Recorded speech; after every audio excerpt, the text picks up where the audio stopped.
Peshorja. Peshore, bura gra qofshi, ndiqmi me kujdes. Wallace Stevens ka qenë një poet amerikan i shenjës peshores. Në vitin 1955 për veprën e tij fitoi edhe çmimin prestigjos Pulitzer. Pikërisht në këtë moment, Universiteti Howardit i ofroi një vend si pedagog në katedrën e letërsisë, por Wallace Stevens e refuzoi. Nuk donte të shkëputej nga punë që bënte si zëvendës presidenti një kompanie sigurimesh në Hartford, në Connecticut në Shtetet e Bashkuara të Amerikës. Peshore, bura gra qofshi.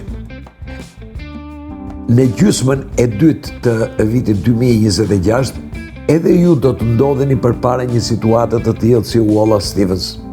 Do t'jeni në një udhkryq dhe do të duhet të merrni një vendim si ai i Wallace Stevens.